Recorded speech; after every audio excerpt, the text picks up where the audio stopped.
మాజీ మంత్రి హరీష్ రావు ఇవాల్టి నుంచి ఆలయాల యాత్రకు శ్రీకారం చుట్టనున్నారు. యాదాద్రి ఆలయం నుంచి ఆయన యాత్ర చేయనున్నారు. రైతు రుణమాఫీపై సీఎం రేవంత్ రెడ్డి దేవుళ్ల మీద ఒట్టేసి అన్నదాతల్ని మోసం చేశారని, సీఎం చేసిన పాపానికి రైతులకు ఇబ్బంది కలగకుండా చూడాలని ఆలయాల యాత్రకు హరీష్ రావు శ్రీకారం చుట్టారు. యాదాద్రి శ్రీ లక్ష్మీ నరసింహస్వామి ఆలయంలో పూజల అనంతరం ఆలయాల యాత్ర మొదలుపెట్టనున్నారు. ఆగస్టు 15 లోపు రుణమాఫీ చేస్తామని చెప్పిన రేవంత్ రెడ్డి మాట తప్పారని బీఆర్ఎస్ ఆరోపిస్తోంది. అందుకే సీఎం రేవంత్ రెడ్డి పాప పరిహారం కోసం, రాష్ట్ర ప్రజల సంక్షేమం కోసం బీఆర్ఎస్ ఎమ్మెల్యేలు, ఎమ్మెల్సీలు, నేతలతో కలిసి యాదాద్రిలో పూజలు చేయనున్నట్లు హరీష్ రావు తెలిపారు. కాంగ్రెస్ ముందుగా చెప్పిన రుణమాఫీ మొత్తానికి, మాఫీ చేసిన మొత్తానికి వ్యత్యాసం ఉందని బీఆర్ఎస్ విమర్శలు గుప్పించింది.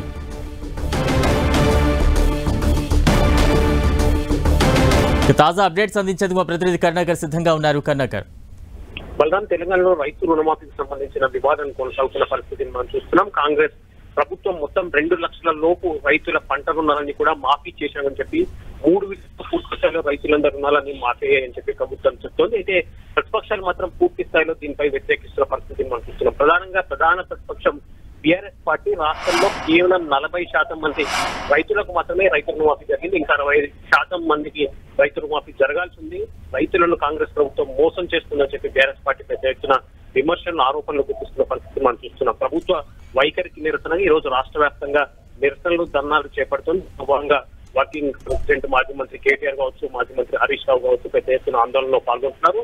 కాసేపటి క్రితమే ముఖ్యమంత్రి హరీష్ రావు నివాసం నుంచి బయలుదేరారు. ఆయన యాదగిరిగుట్ట చేరుకుంటారు. యాదగిరిలో ప్రత్యేకంగా పూజలు చేస్తారు. ఎందుకంటే ఆగస్టు 15 లోపు 2 లక్షల లోపు పంట రుణాలన్నీ మాఫీ చేస్తామని చెప్పి ముఖ్యమంత్రి రేవంత్ రెడ్డి దేవుడి మీద ఒట్టేశాడు. కానీ ఆ మాట చెప్పారు కాబట్టి రాష్ట్రానికి ఎటువంటి అరిష్టం జరగకూడదని చెప్పి మాజీ మంత్రి హరీష్ రావు యాదగిరిలో ప్రత్యేకంగా పూజలు చేస్తారు. ఆ పూజలు చేసిన తర్వాత ఆరేళ్ళలో జరిగే ధర్నా కార్యక్రమంలో హరీష్ రావు పాల్గొంటారు.